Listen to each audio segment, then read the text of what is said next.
She was in the shower. His phone was dead. He picked up hers to check the time. That's when it appeared. A notification. Not dramatic, not explicit, just 3 words. I miss yesterday. He didn't say a word. And that silence changed everything. The sound of water drumming against tile filled the small apartment, a familiar and comforting rhythm that had, until this moment, always signaled the ordinary unfolding of their evening. His phone was dead, its screen a blank, unresponsive mirror.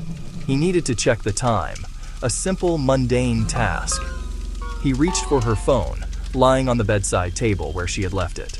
It was an act without weight, an extension of the trust they had built over 3 years, a casual borrowing between partners who shared everything, their home, their hopes. He pressed the side button, and the screen blinked to life, illuminating the quiet dimness with a soft, artificial glow. A new message sat there, perched at the very top of her notifications. It was from a name he did not recognize, but that was not what held his attention. It was the words themselves. 3 of them, stark and unadorned. I miss yesterday. There was no exclamation point to suggest excitement, no emoji to soften the sentiment. It was a flat, declarative statement, a fragment of a conversation he was not a part of. The words hung there, neutral and yet profoundly unsettling. He read them once, then again. His thumb hovered a millimeter away from a world of answers he was not sure he wanted. He did not open the message. He did not scroll through her conversations. Instead, he simply stood there, phone in hand, the water from the shower a distant hum. The silence stretched. The air thickened, charged with a new and unwelcome static. This was not a loud discovery. It was quieter, more insidious, the introduction of a question into a space that had previously held only answers, the planting of a single seed of doubt in the fertile ground of their shared life. He placed the phone back on the table, screen down, a small, unconscious gesture of closing a door he hadn't meant to open. He sat and waited. The seconds ticked by, grains of sand adding to a growing pile of uncertainty. He felt a subtle recalibration inside him. The comfortable certainty he had woken up with evaporated, replaced by a quiet, watchful stillness. The text was not an explosion. It was a tremor from a distant fault line, hinting the ground beneath him might not be solid. He stayed there, listening to the distant rhythm of the shower. They had been together for 3 years.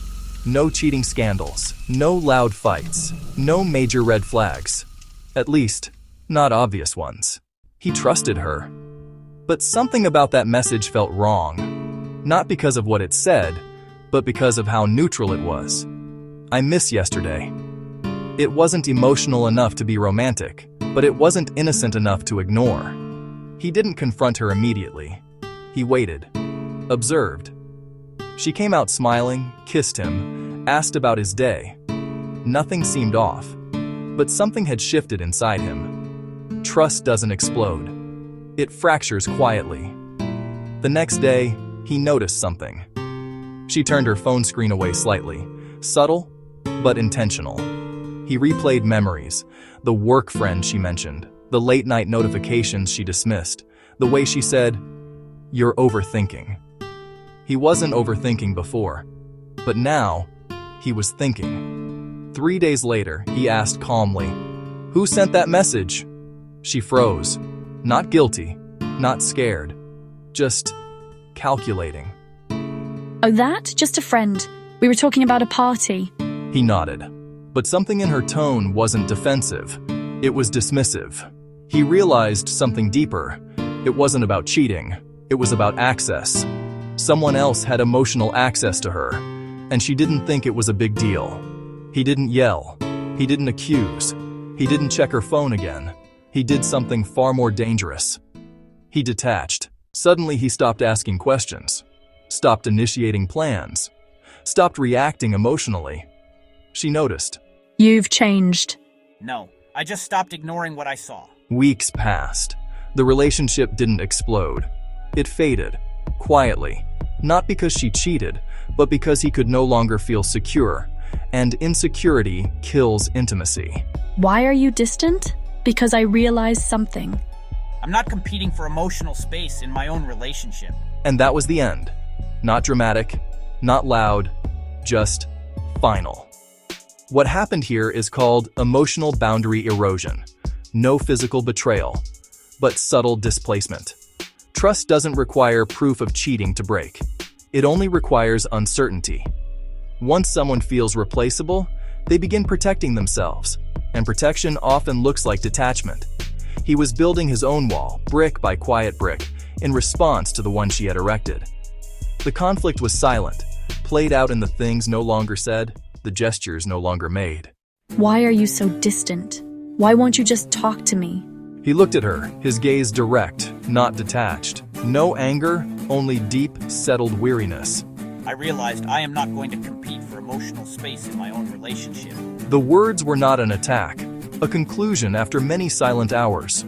This is not a story about cheating in the conventional sense. It is about the subtle, vital currency of emotional fidelity.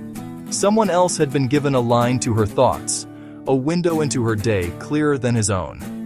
He did not need photographs or a confession. He felt it in the way she guarded her phone, in the hollowness of her explanations, in the emotional distance when he tried to get closer.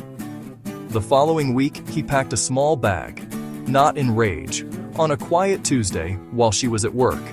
He left a simple note, not of accusation, but of resignation. It hadn't ended because of a single text, but because that text revealed a crack in the foundation neither knew how to repair. He walked away not from her, but from being an outsider in his own intimate life. He chose the certainty of being alone over the uncertainty of being with her. There is a particular sadness in an ending that arrives without a fight. It is not the sharp, clean pain of a sudden break, but the dull, chronic ache of a slow fade. The bond didn't snap. It dissolved, in small choices and quiet retreats. Sometimes the loudest breakup is the one that never had an argument.